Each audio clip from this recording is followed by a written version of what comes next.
Em, bueno, ahora al tiempo yo creo que voy a saltar las presentaciones más formales, pero bueno, mi principal experiencia ha sido en temas de alto rendimiento en relación al fútbol.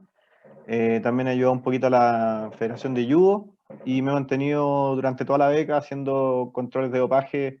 en el fútbol profesional también, en asociación con la Comisión Nacional de Control de Dopaje. Bueno, como alerta, está este tema que, como es mucha información la que vamos a hablar, vamos a tratar de hacerla lo más explicativa posible y lo más pausada dentro de lo que se puede, pero es mucha la información y no es tanto el tiempo como para ir abordándola, así que probablemente de repente sea un poquito de bombardeo de información. Y sin alargarlos más, entonces, como les decía, tratar de hacerlo, ojalá, lo menos infoxicante posible y tratar de llevarlo lo más a la práctica, que últimamente con todos los webinars y toda la información que hay, de repente se pierde un poquito eso. Entonces la idea de ahora va a ser explicar algunos conceptos básicos del dopaje y el control antidopaje y también darle un poquito del enfoque a la medicina del deporte desde el punto de vista de los deportes colectivos.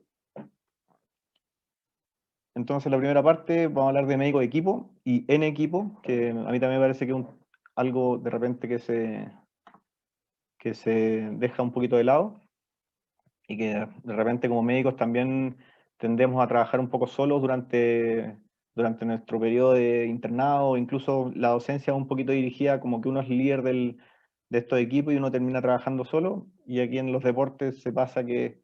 uno no es mucho el protagonista, sino que tiene que ir dejándole protagonismo a los deportistas y a los cuerpos técnicos. Para darle un ejemplo práctico, voy a contar un poquito de lo que fue mi experiencia en fútbol playa y cómo yo abordé también la experiencia de hacerme cargo de una delegación de fútbol playa y las cosas que a mí me fueron generando inquietud y cómo las fuimos solucionando. Bueno, la primera aproximación con el fútbol playa era el tema de conocer el deporte desde el punto de vista de la fisiología. Generalmente los cuerpos técnicos y los jugadores también piden mucho consejo de la parte nutricional, de la parte de suplementación.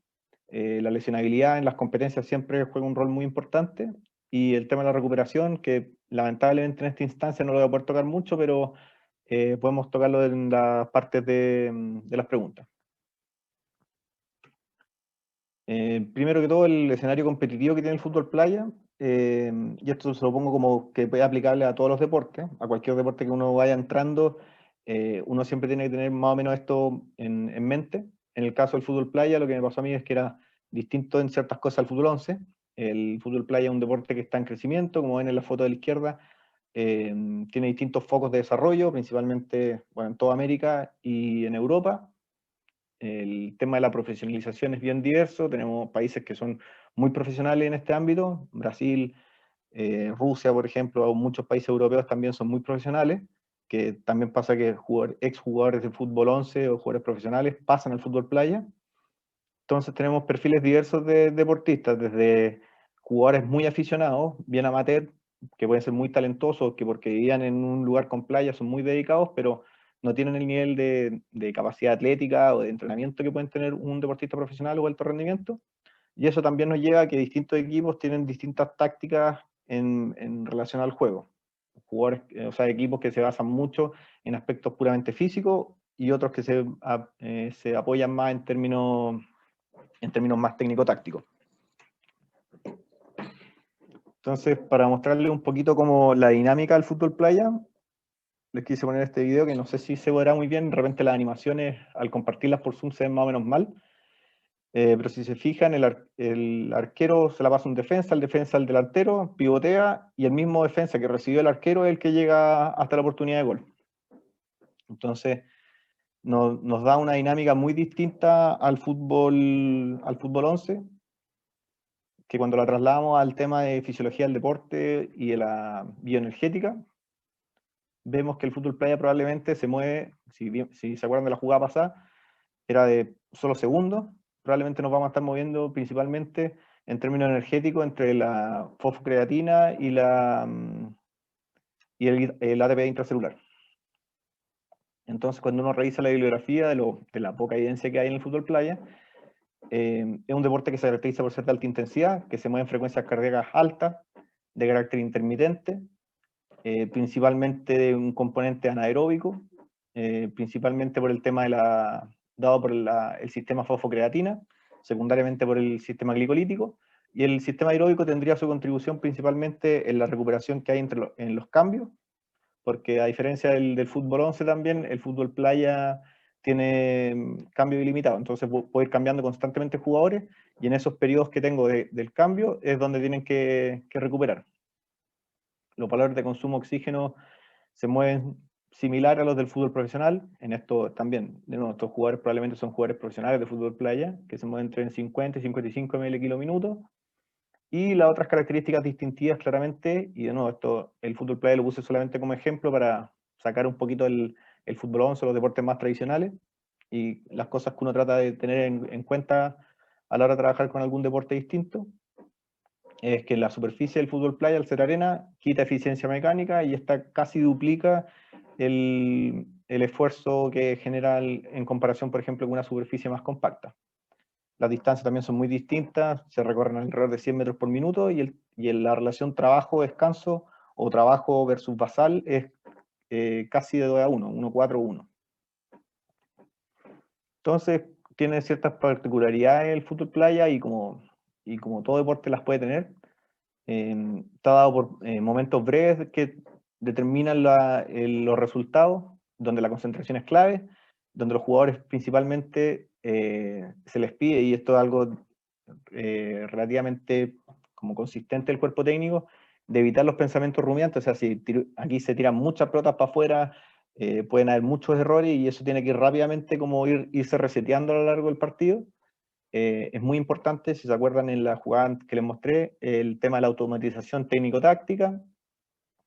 ya que el jugador que recibe el arquero sabe que si tira la pelota hacia adelante, dónde ubicar al delantero, el delantero sabe que tiene que aguantar, y por ejemplo, y una jugada preparada puede ser aguantar, pivotear y que llegue el defensa, y así entonces como se automatizan varias jugadas, sobre todo en este deporte donde la cancha, para los pocos jugadores que hay, es bastante grande y requiere mucho esfuerzo recorrerla. Cosa que si me equivoco, el equipo queda muy dividido y uno queda muy expuesto. Y como en todo deporte colectivo probablemente, y se van a ver expuestos todos los que trabajen en él, al tema de la escala y los rituales de los deportistas, que si bien escapa de todo lo científico que uno puede aportarles, a ellos les genera una seguridad y un estado mental que de repente es muy necesario para términos deportivos.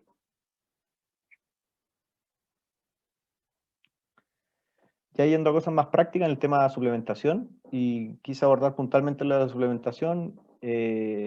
lo de la nutrición siempre va a ser lo más importante, pero en términos de nutrición se comporta similar a la mayoría de los deportes, donde porcentajes más bajos de grasa van a ser más favorables y porcentajes más altos de masa muscular también nos van a favorecer. Entre más explosivos sean los jugadores y por una composición corporal más magra, también nos va a dar favorecido. Entonces, en eso no hay mucho secreto en términos nutricionales. Pero, en cambio, en el tema de suplementación, cuando uno va a ver suplementos o a una tienda de suplementos, uno se encuentra con una infinidad de productos y variedades, mezclas y de todo tipo, y que al final prometen el oro y el moro, y la verdad es que la evidencia de la suplementación es bien precisa y son pocos los suplementos que tienen evidencia. Entonces nos damos cuenta que si llegamos a la tienda nos encontramos con esta infinidad de cosas, pero tenemos que ser claros que en la evidencia en un deporte intermitente de alta intensidad como el fútbol, incluso el fútbol playa, podrían ser estos tres suplementos los más indicados, creo yo, y apoyado también por la bibliografía. Por un lado, la creatina, que optimiza los sistemas de la fosfocreatina, nos va a ayudar, como vimos en la gráfica anterior de un par de diapositivas antes, en términos bioenergéticos, es donde la entrega de energía va a estar principalmente dada en estos deportes, donde los momentos son breves y de mucho despliegue físico. Y tenemos dos posibilidades para suplementar con creatina. Una es hacer cargas, que pueden ser de 5 días o de más días, donde se divide la dosis en varias instancias durante el día, en 0,3 gramos kilo día hecha la aproximación, y después se puede seguir con una mantención, o también se puede partir desde el primer día de suplementación con un sistema de mantención, que va más o menos entre los 3 a 5 gramos por día. El tema de la mantención en muchos deportes genera mejor adhesión porque la semana o los días de carga es mucho más tedioso el tema de la carga porque se tiene que dividir en 4 o 5 veces al día y de repente el deportista o no es muy adherente o si es que se los toma, por ejemplo, muchas dosis juntas, también puede generar cierta intolerancia gástrica. Está mi perro ladrando, pero está encerrado. En términos de la cafeína ha demostrado que tiene un retraso de la percepción de esfuerzo, o sea que al mismo trabajo mecánico, el deportista siente menos cansancio, y eso se refiere con la percepción de esfuerzo. En algunos deportes muestra que mejora el estado de concentración y alerta, y la dosis iría de 3 a 6 miligramos por kilo, idealmente 60 o 45 minutos antes del partido. Y por último, el whey protein, que es la proteína de suero de leche. Es un suplemento debe ser de los más consumidos probablemente, y a mi parecer es como de las herramientas más útiles para llegar a concentraciones altas de proteína en la dieta. Y es buena, bonita y barata, y relativamente segura si es que se sabe elegir bien. Entonces, siempre hacer una suplementación dirigida y no darle con todo a todo, sino que ir suplementando las cosas que voy buscando particularmente. Bueno, ahí con términos de algún resumen de cómo funciona la creatina y los usos que se le pueden dar en mantención o en forma de carga. El impacto que ha mostrado, según el resumen del Comité Olímpico Internacional, es que aumenta la fuerza isométrica y el rendimiento de ejercicios de alta intensidad a repetición. O sea que el mantener este output alto de intensidad estaría favorecido si es que suplemento con creatina. Y importante, los efectos secundarios que pueden ganar entre 1 y 2 kilos, por lo que también se le tiene que advertir, por un lado, al cuerpo técnico y también al deportista. Porque pasa mucho que en varios deportes, sobre todo los que son dependientes de peso, el aumentar 1 o 2 kilos juega un rol fundamental después, por un lado, en los deportes de combate, por ejemplo, donde se tiene que hacer un peso establecido para competir en la categoría, nos puede jugar una muy mala pasada, donde un jugador puede quedar fuera, o sea, un competidor puede quedar fuera de una competencia por estar pasado en el peso. Y también en el fútbol, donde se controla de repente muy de cerca el tema del peso, generar alguna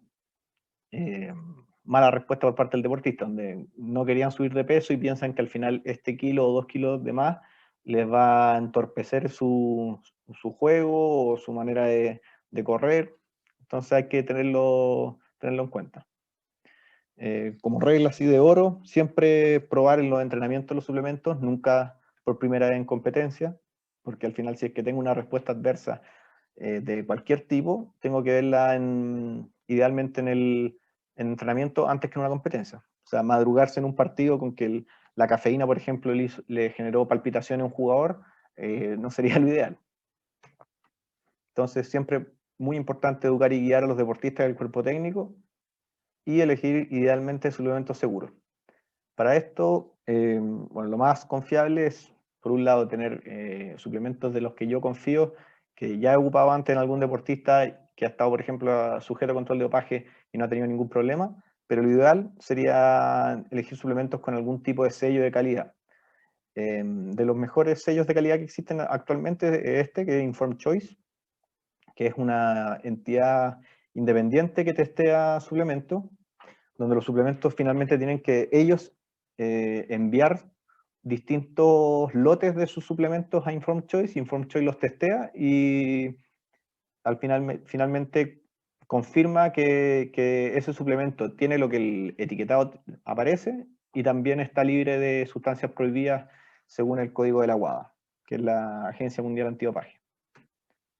En cuanto a lesiones, y esto también de nuevo, es trasladar de todos los deportes, pero la idea es como que uno siempre tuviese este enfoque de ver cuáles son las lesiones particulares de cada deporte y no al final, porque el término de prevención de lesiones al final tiene que ser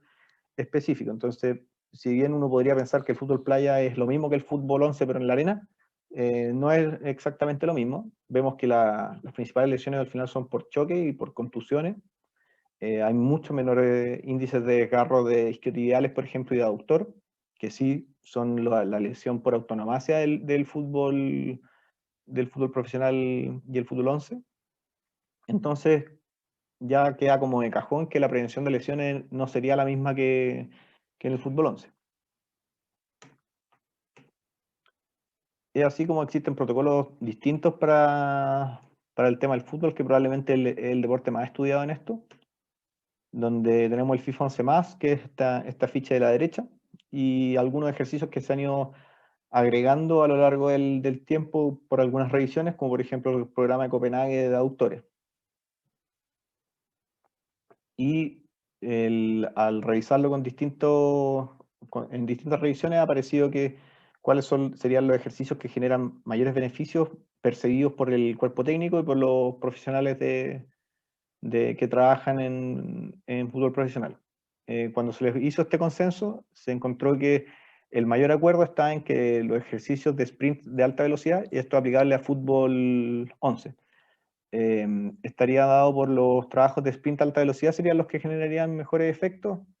seguido del enfoque excéntrico de los ejercicios. Entonces, y aquí un pequeño detalle solamente, el tema del ejercicio excéntrico, como por ejemplo aparecen acá en el FIFA 11+, que son los isquiotibiales nórdicos, donde el ejercicio es puramente excéntrico, o sea que el músculo va trabajando siempre en controlar el alargamiento del músculo. Es distinto que el enfoque excéntrico, que sería, por ejemplo, realizar un peso muerto en donde el foco del ejercicio no estaría en subir el peso, sino que en la bajada controlada de la pesa, en el caso de que quisiéramos trabajar isquiotibiales. Y no así, por ejemplo, estos sprints repetidos, por ejemplo, que no generaron consenso, probablemente debido a que esa mecánica no está replicada en el fútbol, debido a que uno pocas veces en el fútbol está corriendo en contra de una resistencia, sino que uno generalmente corre de manera libre, entre comillas, y en esa dinámica es donde se producen las lesiones musculares, en los sprints de alta velocidad. Entonces, el exponer al jugador de manera controlada a estos sprints de alta velocidad serían los que me generarían las mejores adaptaciones para prevenir lesiones. Y no así los sprints repetidos, como por ejemplo con paracaídas, con trineo,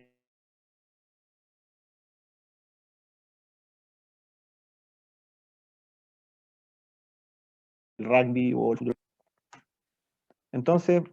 más o menos redondeando los mismos conceptos, les quise mostrar estas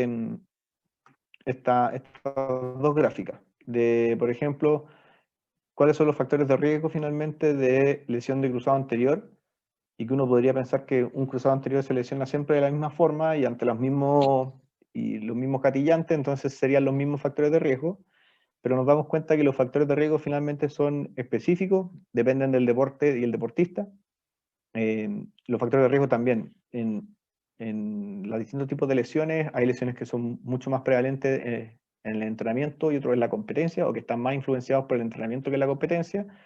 pero también hay algunos elementos en común. Y solamente, por ejemplo, para darle un ejemplo, estas dos figuras muestran los factores de riesgo en relación a la lesión del ligamento cruzado anterior en un basquetbolista arriba y abajo en una bailarina de ballet. Entonces vemos que los que están marcados con un borde más ancho son los que tienen mayor preponderancia, y en el básquetbol, por ejemplo, vemos probablemente que son los mismos o los más parecidos al fútbol, que son los eventos que no se logran anticipar, el valgo dinámico de rodilla y la debilidad de musculatura de la cadera, versus que, por ejemplo, en la bailarina ballet, la fatiga sería el factor más importante. Y los niveles de ansiedad y de atención también jugarían un rol importante. No así en el caso del básquetbol y tal vez el fútbol.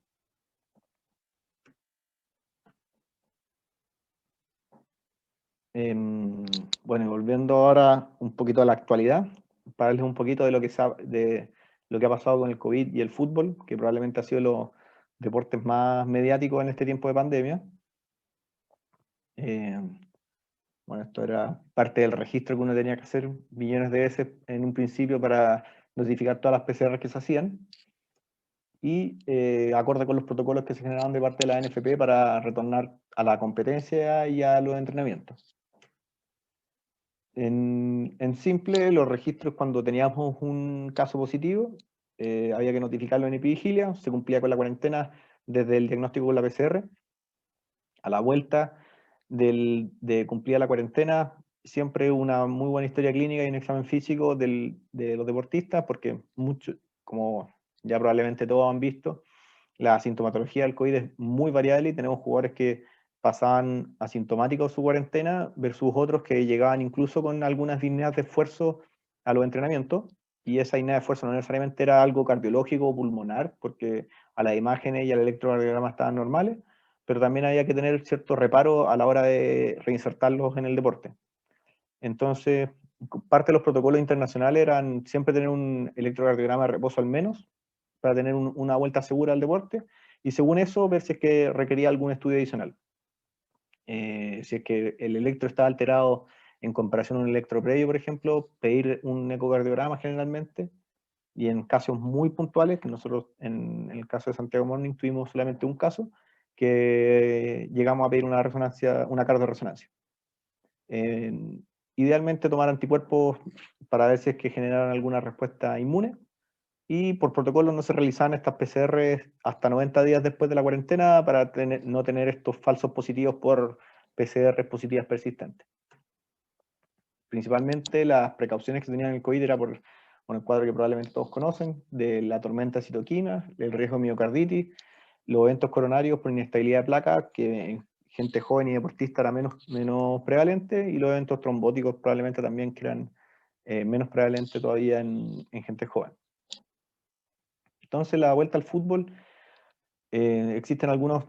criterios que aparecieron en el British Journal of Sport Medicine, que eran estos, que ahí los pueden revisar más en detalle, y que son bien conservadores si se fijan, pasando de 10 días mínimo en la primera etapa, después 2, o sea, al final termino casi 2 semanas de un reintegro muy paulatino, que de repente en la práctica era bien complejo de alcanzar por el tema de la calendarización de los partidos y la necesidad de los técnicos de repente que se nos caían 5 o 6 jugadores en un club y necesitábamos rápidamente reinsertarlos en la nómina. Entonces, una vez que cumplía la cuarentena, en resumen, siempre pensar en la resolución de los síntomas antes de volver a la práctica como full del deporte, y los exámenes cardiológicos ok, y ahí uno podría empezar a progresar en el entrenamiento. Bueno, pero no todo es COVID, pero realmente cambió como toda la forma en cómo percibíamos el control biomédico, si se quiere decir, o cómo nosotros interactuábamos al final con el cuerpo técnico y los jugadores, porque teníamos que tener un especial cuidado del control de carga. Teníamos un calendario muy condensado el año pasado debido a que tuvimos que jugar muchos partidos. En nuestro caso, que yo estaba en Santiago Morning, un equipo de primera vez normalmente no jugaba 2 partidos en una semana, y ahora sí se dio que se jugaron en varias semanas, jugamos 2 partidos en una semana, incluso viajando. La lesionabilidad claramente aumentó, y esto pasó no solamente en la primera vez, sino que en la primera A también, e incluso en las grandes ligas, o sea, en la Bundesliga, se multiplicó por varios factores la lesionabilidad. Y esto probablemente dado por el aumento de tiempo sedentario que tenían los jugadores, porque todo el tiempo de para de fútbol que tuvimos, muchos jugadores no pudieron hacer un entrenamiento como correspondía en sus casas, y algunos realmente ni siquiera entrenaron. O sea, fue un periodo de realmente no hacer nada. El control del peso fue un tema importante a la vuelta del fútbol, y el estrés psicosocial que generó en los jugadores también es importante. Y las alteraciones del sueño nos generaron también un problema importante a la vuelta del fútbol debido a la exposición a pantallas que se veían en las casas, y el poco descanso de repente que tenían los jugadores. Volviendo un poco al tema del FIFA 11 más, fue una herramienta muy útil en este sentido, ya que es un protocolo bastante acotado, práctico y con ejercicios bien particulares, donde es fácil para los cuerpos técnicos y los preparadores físicos apoyarse, pero también de repente es complejo hacerle entender que estos protocolos ya tienen cierto asidero científico y han demostrado disminuir en gran parte el riesgo de lesión, y que no necesariamente algunas cosas que se enseñan en la vieja escuela o que vienen de mucho tiempo protegen de lesiones, sino que, y en cambio esto tiene algunos componentes muy particulares que sí nos protegen de lesiones a los jugadores. Algunas cositas que agregarle al FIFA 11 más clásico probablemente va a ser los trabajos de autor, principalmente por esta revisión de Copenhague, donde tiene una progresión ya más o menos establecida, y de nuevo, estos son solamente guías, no es que esto se tenga que hacer así al pie de la letra. Y el mismo consenso de antes, solamente para graficarle la importancia de exponer a los jugadores a estos estímulos de alta intensidad y alta velocidad. Y por otro lado, mostrarles la lógica de por qué los ejercicios excéntricos tendrían como tanto impacto. Porque al final el isquiotibial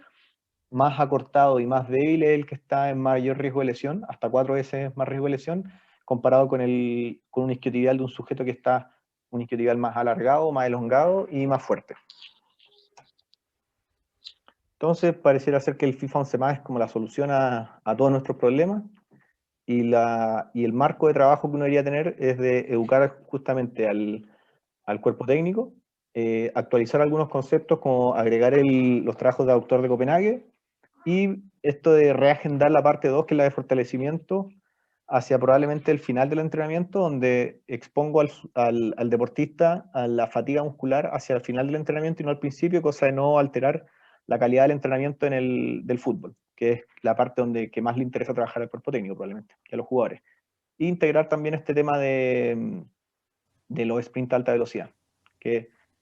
ha demostrado o ha hecho consenso entre los profesionales que sería lo más efectivo. En términos de evaluaciones, pasa mucho que cuando uno entra a algún área deportiva, uno rápidamente empieza a pensar como en qué evaluaciones puede hacer, para en qué estado están los jugadores o los deportistas, ya sean en deportes colectivos o individuales, y para eso puedo ir enumerando distintas evaluaciones que me evalúan distintas componentes del fitness o de las capacidades físicas, desde la potencia aeróbica, la potencia anaeróbica, algunas evaluaciones biomecánicas y evaluaciones antropométricas, con sus distintas formas, bioimpedancia, DEXA o pentacompartimental, que es como la antropometría clásica. Lo importante es que las evaluaciones siempre sean dirigidas, que tengan algún objetivo, o sea, no medir por medir, que al final esa es la peor medición que uno puede hacer, y que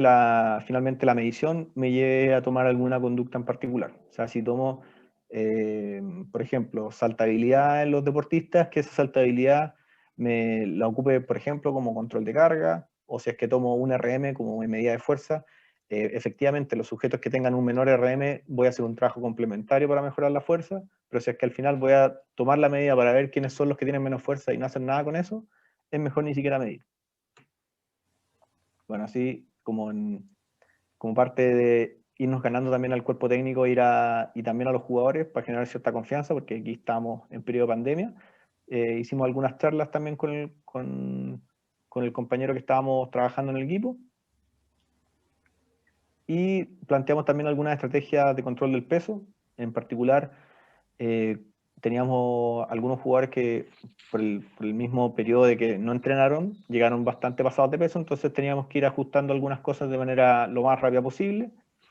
Y también nos basamos entre lo que sabíamos de experiencia de la beca, y también nos confirmó esto algunos cursos del Gatorade Sport Science Institute, que nos mostraban que finalmente la sumatoria de pliegues en combinación con algún método objetivo, como por ejemplo el peso, y aquí importante que lo que destacan acá, que el mejor uso de los métodos de monitoreo serían los valores sin procesar. Y aquí, sobre todo para los nutricionistas que están más familiarizados con la antropometría, el jugador de fútbol o el cuerpo técnico generalmente está muy, no sé si obsesionado en la palabra, pero muy pendiente de los porcentajes de grasa y los porcentajes de masa muscular, pero genera un mucho mejor control o nos da mucho más información los resultados brutos sin procesar, más que el porcentaje, porque el porcentaje viene de una fórmula. En cambio la medición directa del pliegue o de los perímetros musculares nos da una información más fidedigna y más objetiva. Entonces, así como lo podría ir dividiendo en distintos cuadrantes la evolución de los jugadores, dependiendo si aumentan de peso y aumentan de pliegue y sus distintas combinaciones, o sea, que aumenten de pliegue, bajen de peso y así en las distintas formas, donde voy a tener probablemente dos cuadrantes que podría haber de manera positiva, donde voy perdiendo peso y perdiendo pliegue, o sea, voy manteniendo un poquito la masa muscular y voy perdiendo masa grasa, donde aumento, así ya el mundo ideal sería ir perdiendo pliegues y ir ganando peso, quiere decir que voy perdiendo masa adiposa y voy ganando masa muscular. Y todo lo contrario sería ir perdiendo peso e ir ganando pliegue. Entonces uno podría hacer como una calendarización de seguimiento antropométrico, y que en honor al tiempo yo creo que voy a pasar a la siguiente, y que fue más o menos lo que hicimos nosotros. Consumatorios de pliegues cada 2 semanas, pliegues y perímetros una vez al mes, y esto básicamente porque nos resultó tiempo efectivo, porque no teníamos tanto tiempo en los primeros inicios de los entrenamientos por el tema de las fases del entrenamiento y las cuarentenas. Era lo más objetivo dentro de lo que teníamos a disposición y era reproducible porque íbamos siempre a ser las mismas personas que íbamos a estar midiendo. Entonces teníamos distintos perfiles, desde sujetos con sumatorias bajas de 34, 27, hasta sujetos con sumatorias de pliegue más altas, donde claramente los objetivos cambian y tenemos que ir haciendo ajustes nutricionales distintos en cada sujeto. En el manejo de lesiones, y esto para terminar esta parte de médico de equipo, tenemos distintos escenarios en términos deportivos, donde tenemos futbolistas, por ejemplo, que se cortan el cruzado, como este caso de Gago, donde el médico le está diciendo que se había cortado el cruzado y no le importaba nada y lo único que quería era jugar, y que probablemente va a ser un manejo distinto de alguien que hace un deporte más lineal, cíclico, como ciclismo, por ejemplo, y de mayor edad, donde probablemente a este caballero no le interesa volver a jugar fútbol quizá, o jugar algún deporte de pivoteo y de cambio de dirección, versus un deportista de alto rendimiento de algún deporte colectivo o intermitente. Entonces, como les decía, para cerrar este tema, este es el último consenso que existe de tratamiento de cruzado anterior, donde tenemos distintas posturas y algunas ideas que tienen mucho más consenso que otras en relación al manejo del cruzado anterior. Entonces, el consenso general, para ir resumiendo, es que aquel sujeto que quiere volver a un deporte con cambio de dirección y con pivoteo, el manejo quirúrgico va a ser el deseado. En cambio, un sujeto que quiere volver a actividades en un solo plano, como correr, bicicleta, nadar, incluso levantamiento de pesas, el tratamiento quirúrgico estaría indicado en caso de que no pudiese o que sintiera inestabilidad en relación a esas actividades o en la actividad de la vida diaria. Entonces, en resumen, el clásico médico de equipo, quizás más vieja escuela, sería el médico asistencial, que ve solamente lesiones, trata la lesión y está ahí en los partidos por un tema de norma FIFA Conmebol, y básicamente más tratamiento reactivo, o sea, el jugador se lesiona y veo qué es lo que puedo hacer, versus lo que pretendemos como especialidad y lo que queremos hacer ahora es un médico más integrado con el equipo, tener un seguimiento cercano, cosa que los jugadores nos conozcan y también generar también cierta adherencia en lo que decimos y que a través de la confianza también ir ganándonos un poco a los equipos, generar prevención, diagnóstico, tratamiento y finalmente reintegro. Y con el objetivo siempre de optimizar el rendimiento personal y colectivo, generar confianza y cercanía con el jugador y con el cuerpo técnico y por sobre todo también mejorar la calidad del entrenamiento y la competencia. Entonces, la cercanía con los jugadores va a ser clave en cómo nos desempeñamos nosotros en los distintos equipos. Y para cerrar, aquí vamos a tratar de ir un poquito más rápido en términos del dopaje. La WADA es el principal ente regulador del control de doping. El doping tiene sus distintos eufemismos en los distintos deportes y en los distintos ámbitos. Y solamente para que les queden algunos conceptos básicos, creo yo, desde el control de dopaje, para que una sustancia se considere prohibida tiene que tener dos de estas tres características: que sea un riesgo potencial para la salud, que sea un agente potencial que mejora el rendimiento y que promueve la violación del espíritu del deporte. Entonces, es bien ambiguo el último punto, sobre todo que viole el espíritu deportivo, porque al final ciertas drogas recreativas pueden no mejorar el rendimiento,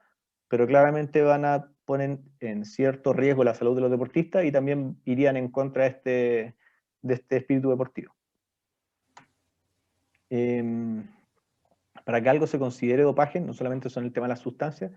sino que también existen estos incumplimientos de las normas antidopaje que si se violan son consideradas doping, que son las presencias de sustancias, el uso, la negación de haber usado una sustancia que está prohibida, el error en el registro, la alteración de las muestras, por ejemplo, la posesión de sustancias prohibidas, el tráfico, la administración, o sea, si yo como médico también soy el que administro la sustancia, también soy culpable de dopaje y también soy sancionado yo como profesional, la complicidad, si es que la administra otro y yo estoy en conocimiento de eso, la asociación prohibida, el caso de estar asociado a alguien que genere las instancias donde se violan las normas antidopaje, y el desalentar o tomar represalias también es un último punto que se agregó en las últimas normas antidopaje, que finalmente es, de cierta forma, generar algún sistema como de chantaje a alguien que quiere denunciar alguna violación. Entonces, las sustancias prohibidas se dividen entre las que son prohibidas en todo momento, en competencia y en algunos deportes en particulares. Y ahí las tengo enumeradas. Yo creo que son mejor que cada uno lo revise en el tiempo. Y no solamente recordarles que no solamente son sustancias las que están prohibidas, sino que los métodos también pueden ser sujetos a control. El manipular la sangre u orina de la muestra, manipulación químico-física, o sea, diluir la muestra o echarle algo a la muestra, y el dopaje genético, que es algo que está siendo investigado y abordado ahora en los últimos años. Existen las AUT, las autorizaciones de uso terapéutico, que son para usar sustancias que en ciertas condiciones podrían ser utilizadas, de manera de no generar una violación al código antidopaje, pero que tienen un protocolo establecido, y solamente en los casos de emergencia estas podrían ser de causa o de excepción retroactiva, o sea, que alguien tenga, por ejemplo, un choque anafiláctico y que tenga que ocupar adrenalina, o que tenga que ocupar algún corticoide sistémico, y este está justificado solamente en casos muy particulares. En las sanciones, que probablemente hace lo que se mediatice más en torno al dopaje, las sanciones pueden ir de los 2 años a sanciones de por vida. Existen atenuantes y agravantes, van no solo para los deportistas, sino que también para los asociados, y en algunos casos pueden haber juicios legales por violaciones al control antidopaje, y no están exentos de polémicas claramente. Esta es la lista que todo el mundo puede acceder de la Comisión Nacional de Control de Dopaje de los deportistas actualmente sancionados. Solamente tapé los nombres por un tema de decoro, pero aparecen con nombre en la página de la Comisión Nacional de Control de Doping. Y esto no era el tiempo, bueno, lo voy a tener que saltar, pero son los deportes que están donde es más prevalente las sustancias dopantes. Cómo ha ido evolucionando en el tiempo los hallazgos positivos, tanto deportes olímpicos como no olímpicos, y si ven, cada vez se toman más muestras, o sea que cada vez hay más control. Y aquí, cuando vemos los resultados analíticos adversos, que sería como el, entre comillas, positivo, vemos que los deportes olímpicos se han movido más o menos en los mismos porcentajes de resultados positivos, pero que los deportes no olímpicos en algún momento aumentaron considerablemente, porque a medida que se empezaron a hacer más controles en estos deportes donde antes no se hacían, se empezaron a encontrar también con más positivos. Y en la última tecnología o el seguimiento más cercano que existe de parte del control antidoping es el pasaporte biológico, que mide una serie de distintos parámetros hematológicos y hormonales que finalmente dan cuenta de que si cierto parámetro se escapa de la desviación estándar de ese sujeto en particular, eso es alta sospecha de una conducta dopante, y que tiene una precisión prácticamente un 100%. Y bueno, el dopaje tiene múltiples causalidades, si se puede decir, desde la susceptibilidad de los sujetos al dopaje, la personalidad de cada uno, la cultura en relación al deporte, la presión que puede existir en el ambiente de ese deportista, y la actitud que tiene él hacia la sustancia o hacia las conductas dopantes. Y esto también tiene alguna probablemente connotación histórica, desde el rol geopolítico que jugó en el periodo de la Guerra Fría entre el bloque soviético y el bloque de la OTAN, las culturas del éxito que generalmente y sobre todo hoy existe, y algunos cánones estéticos en relación a ciertos deportes que hace que algunos deportistas sigan ciertos íconos muy conocidos y que finalmente utilicen sustancias dopantes para asemejarse a cierto sujeto o a cierta fenotipo de ciertos deportes. Bueno, y así como existen múltiples casos bien mediáticos de sujetos que han sido encontrados de tener conductas dopantes o uso de sustancias, probablemente el más famoso es el de Lance Armstrong, pero también en otros deportes como el UFC, la entrada de ciertas agencias antidopantes han tenido cambios drásticos en el físico de algunos deportistas. Algunas estadísticas de Estados Unidos muestran básicamente que el uso de esteroides es algo prevalente y que algo que está impactando fuertemente al deporte universitario, sobre todo, porque el deporte universitario en Estados Unidos tiene un carácter de alta exigencia y de finalmente un puente hacia el profesionalismo. Y también en las redes sociales acá en Chile se encuentran eh, en múltiples perfiles venta de sustancias dopantes lisa y llanamente a través de las historias de Instagram. Entonces, es un tema que ya ni siquiera es tabú, o sea que fácilmente, de fácil acceso en muchos gimnasios y finalmente están ampliamente distribuidos y cualquier persona básicamente los puede comprar, que es lo que es bastante preocupante. Incluso por internet uno puede encontrar páginas donde fácilmente uno puede obtener también algunas sustancias dopantes y probablemente lo último que está saliendo son estos, los SARMs, que son estos eh, moduladores selectivos del receptor de andrógeno, que la FDA claramente no ha aprobado. Y ya estamos bien pasados en la hora, pero en términos de cuando se hace el análisis retrospectivo del dopaje, se ve que a medida que se van retesteando algunas muestras, se van encontrando cada vez más resultados positivos. Y esto es porque eh, a medida que va pasando el tiempo, se van encontrando la forma de detectar ciertas sustancias que antes no lo eran. Como es el caso, por ejemplo, aquí claramente en la Olimpiada, donde al retestear las pruebas pasan de tener pasan de índices de 0,18 a 9,4 o 0,5 a 7,14. Entonces, es importante de estar haciendo constantemente estos retesteos porque también ponen en alerta a los deportistas que finalmente el que no te pillen hoy no significa que esa misma muestra no resulte positiva en los años siguientes. Y algunos consejos prácticos, buscar existen distintas páginas donde se puede obtener información de los efectos secundarios de los anabólicos principalmente, que serían como los el doping probablemente más difundido o las sustancias dopantes más difundidas en el mundo de los gimnasios y en el mundo no necesariamente el alto rendimiento. Y lo importante aquí siempre va a ser el tema de la educación, según la etapa y los perfiles de los deportistas. Probablemente o sea, no probablemente, hay ciertas sustancias dopantes que están mucho más limitadas a ciertos deportes. Por ejemplo, la eritropoyetina está mucho más asociada, como les dije antes, utilizarmente siempre usar suplementos conocidos y certificados, evitar estos blends como los preentrenos o activadores, quemadores de grasa, que finalmente tienen una mezcla de un montón de sustancias que en algunas de ellas fácilmente puede ser una sustancia prohibida, y siempre confiar o apoyarse en el consejo,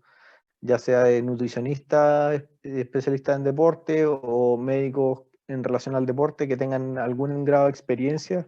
en estos temas, o al menos el conocimiento teórico, y si no, que sepan a quién dirigirlos para que los puedan aconsejar. Algunos links que les pueden ayudar si es que tienen algunas dudas de temas de doping. Bueno, está el de la Agencia Norteamericana de Control de Doping, la Comisión Nacional de Control de Dopaje acá en Chile, la Agencia Mundial Antidopaje, que es la WADA, y existen estos típicos, o sea, estos otros sitios, que por ejemplo es la NCAA, que es la Asociación Americana del deporte universitario en Estados Unidos. Y si quisieran ahondar un poquito más y de manera de repente más entretenida el mundo del dopaje, estos dos documentales son muy buenos, que el Icarus, que no sé si sigue en Netflix todavía, y es también el 30x30 de Lance Armstrong, donde él va contando incluso cómo después de esa entrevista con Oprah Winfrey, al final se destapa el tema de que él admite que usó sustancias dopantes todo ese tiempo, y a la pasada también explica cómo toda la cultura del doping que existía en el Tour de France y en el mundo del ciclismo en general. Eso. Muchísimas gracias y quedo súper atento a las dudas que tengan y ojalá las podamos resolver ahora. Bueno, lo primero agradecerte porque fue súper clara la presentación, porque la verdad es que el tema es muy, muy entretenido. De hecho, estábamos conversando con Franco que da para mucho más. La verdad es que como que se nos pasó volando el rato, así que muy agradecido por tu excelente presentación. Mira, acá hay una pregunta que dice lo siguiente, de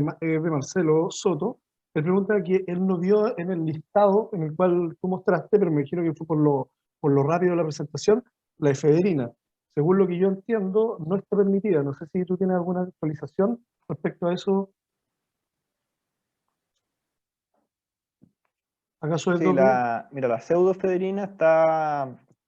es de las sustancias, es de las sustancias que está dentro del dopaje, pero que se puede utilizar en contextos como terapéuticos, pero se deja un margen de utilización. Y el código de la UAI es medio, no es tan claro, pero uno, por ejemplo, podría ocupar estos antigripales, por ejemplo, que tienen pseudoefedrina, pero se recomienda que se utilicen a más distancia de 48 horas de la competencia. Lo que pasa con el control de dopaje es que al final uno no castiga o no se sanciona el uso de la sustancia, sino que al final es el hallazgo en la muestra. O sea, si es que por alguna casualidad uno ocupó pseudoefedrina una semana antes, pero le sale en la muestra, finalmente igual es doping. Entonces, por eso se aconseja que se distancie de la competencia, pero tampoco te garantizan que si lo ocupé 2 días antes, porque al final no tengo cómo probarlo, si me aparece después en la muestra, igual estaría sometido a sanción. El tema del dopaje igual es complejo. Entonces, por eso en los deportes de alto rendimiento que están sometidos a control de doping, hay que ser bien regodión incluso con el uso de ciertos medicamentos. Okay. Entonces, Pero sí, finalmente la pseudoefedrina es doping. es doping, ya eso es importante aclarar, lo que es doping. Ahora, una consulta, considerando lo que tú dijiste, Javier, en el caso, digamos, de que un deportista, por una condición médica, necesita algún fármaco que esté dentro del listado, que es doping, en este caso, ¿hay alguna posibilidad de informar, de aclarar que es por una condición médica? Sí, ahí lo que se hace, esa parte la pasé súper rápido, pero son las autorizaciones de uso terapéutico. Son las acá llamadas AUT o en la literatura gringa son las TUE, que son al final uno tiene que hacer una solicitud a la comisión local de doping para justificar el uso de esa sustancia, pero tiene que ser una sustancia que igual tiene que cumple con algunos requisitos. O sea, tengo que justificar que existe una patología médica de por medio, que no existe ninguna otra alternativa de una sustancia que no es doping para tratarla, y que por eso estoy usando solamente esa sustancia. Entonces, pero claro, al final requiere de un apoyo médico, de exámenes, de diagnóstico, de certificados. No es como llegar y mandar solamente. Lo que, por ejemplo, ha pasado en el último tiempo es que, y de nuevo, el doping es una cuestión evolutiva, entonces ciertas cosas que hace 10 años eran doping, hoy día no lo son. Por ejemplo, la cafeína en algunos años fue una sustancia dopante y hoy día no lo es. El caso, por ejemplo, de los beta-adrenérgicos, como el salbutamol, el formoterol, el salbutamol es de los pocos que en ciertas concentraciones no es considerado dopaje, y muchos deportistas realizan como solicitudes de AUT para utilizarlo sin ser asmáticos. Y se ha visto, hay una estadística que muestra cómo en los últimos Juegos Olímpicos y los últimos Juegos Panamericanos y los grandes eventos, como que ha aumentado la solicitud, por ejemplo, de beta-adrenérgico en el deporte. Pese a que está demostrado que los sujetos no asmáticos no mejoran el rendimiento con el uso de beta-adrenérgicos, pero igual en el alto rendimiento de repente cualquier cosa pequeña donde uno pueda sacar una mínima ventaja, uno se apoya en esas cosas. Entonces, esas cosas han pasado en relación al dopaje.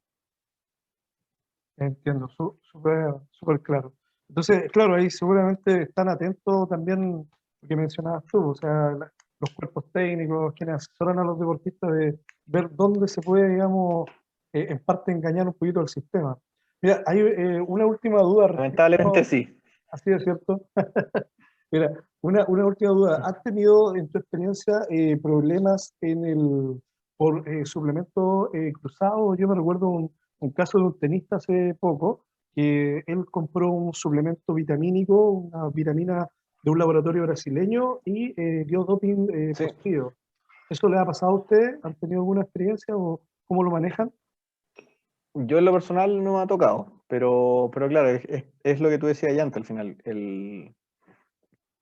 deportista al final generalmente no está al tanto de todas estas cosas, entonces el doping igual es un mundo un poco desconocido, sobre todo para el deportista y para muchos cuerpos técnicos, incluso para muchos cuerpos médicos que no están familiarizados con el tema. Entonces de repente escuchan a que el amigo del amigo ocupó tal cosa, o mi amigo que va harto al gimnasio ocupa tal, entonces uno se puede caer en tonteras y que finalmente significan sanciones de 1, 2 o muchos más años por una tontera así. Y claro, uno puede justificar, y hay casos más sospechosos de cómo se alivianan ciertas sanciones, pero al final uno se gana una sanción por una tontera. Y a ver, como caso emblemático, bueno, si no si tienen buena memoria,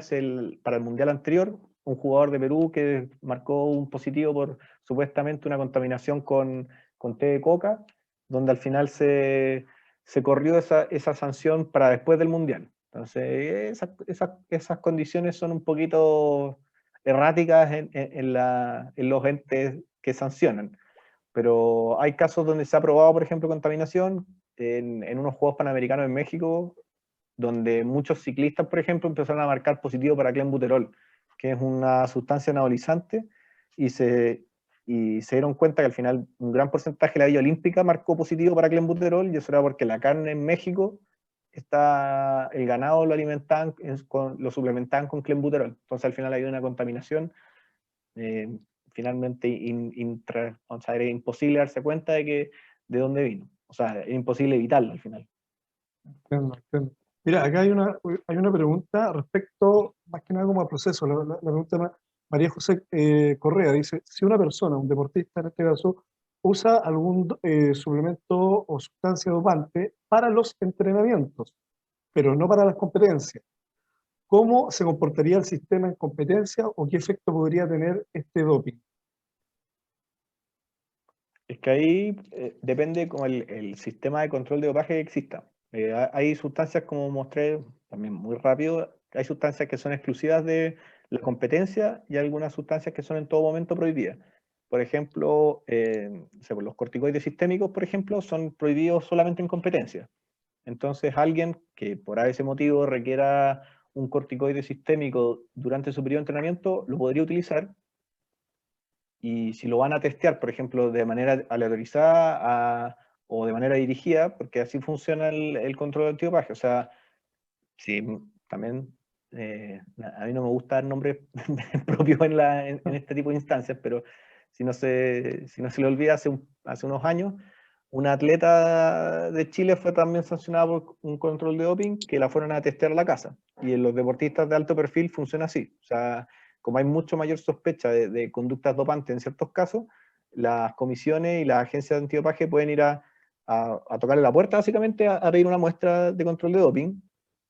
Y si es que en ese momento ese sujeto, por ejemplo, está en un periodo de entrenamiento y no está en periodo de competencia, y marca para una sustancia que es prohibida solo en competencia, no se considera doping, versus que si está en competencia lo podría hacer. Entonces las sanciones dependen de la instancia en que se toma esa muestra, y también va a depender en algunos casos de los deportes particulares donde ciertas sustancias son doping. Entiendo, entiendo, súper. Mira, acá hay otra pregunta que está relacionada respecto a COVID. Ya, por lo tanto, es lo siguiente, dice, una, si has tenido en este caso información respecto a cómo puede afectar desde el punto de vista de la capacidad cardiorrespiratoria, sobre todo en el área deportiva, cómo puede afectar el rendimiento deportivo y si es que hay algún reporte principalmente de algún deportista conocido que tenga alguna consecuencia, digamos, una secuela asociada a COVID. Así como secuelas que hayamos podido seguir en el tiempo, bueno, las evoluciones radiológicas del COVID igual se demoran harto tiempo en desaparecer. Entonces, acá en Chile yo no tengo registro de alguno que haya quedado secuelado y que haya sido demostrado con algún tipo de examen. O sea, para esto lo ideal sería realizar, no sé, consumo máximo de oxígeno en sujetos que hayan tenido un COVID más grave o cuadro sintomático, pero no se ha dado por un tema de tiempo, que tampoco se andan haciendo consumos de oxígeno ahora en periodos de pandemia. A nivel internacional no he visto reportes de sujetos que hayan tenido secuelas, o por lo menos en deporte de alto rendimiento, producto del COVID. Nosotros en el caso de Santiago Morning tuvimos un caso grave de un jugador que el año pasado no alcanzó a estar intubado, pero estuvo en UCI y un par de semanas hospitalizado. Y claro, o sea, el impacto que tuvo al volver al entrenamiento es evidente, o sea, desde la parte muscular y la parte aeróbica, pero generalmente el futbolista al final igual tiene buen paño, entonces recuperan sus capacidades. Pero sería interesante ver si es que a largo plazo o en medidas más objetivas han tenido alguna repercusión. Yo en eso no lo pudimos estudiar en nuestro caso. Claro, se entiende, claro, a la larga, digamos, estas consecuencias igual seguramente se irán a ver, estar viendo con mucho más posterior en el tiempo, así que se entiende. Mira, bueno, no sé si hay alguna Y otra es duda. difícil establecerlo porque Te escucho. lo que decía, que también es difícil establecerlo porque probablemente no todos estos sujetos teníamos evaluaciones fisiológicas como completas o sea, por ejemplo, en nuestro caso, no teníamos consumos máximos de oxígeno de antes, por ejemplo, o no teníamos No, evaluaciones biomecánicas o de fuerza máxima antes de la pandemia. Entonces, los compararíamos ahora con un cuadro que tampoco teníamos el basal de antes. Entonces, nos quedamos más como con la impresión clínica de la que nos llegan los jugadores. Incluso los que no han terminado hospitalizados, muchos llegan también con ciertas deficiencias al momento de volver a entrenar, pero también hay que entender que eran sujetos que estaban acostumbrados a entrenar todos los días y que producto del COVID al final pasaron 2 semanas sin hacer absolutamente nada. Entonces también es un cambio en su patrón de entrenamiento muy grande como para solamente adjudicárselo a la infección por COVID. por supuesto, sí, por supuesto. Javier, bueno, y considerando el tiempo, bueno, agradecer tu presentación. La verdad es que muy buenos comentarios respecto a que fue una presentación muy clara, la metodología muy buena y estamos muy agradecidos y esperamos contar contigo en otra actividad como esta, que la idea es divulgar conocimiento, ciencia y todo lo que es medicina basada en evidencia. Así que muchas gracias, bueno, a ti y también a todos los participantes por estar nuevamente y en este tipo de actividades y les vamos a enviar los links para poder ver las grabaciones y también para informarles sobre nuestras próximas actividades. Así que eso, muchas gracias a todos. Muchas gracias.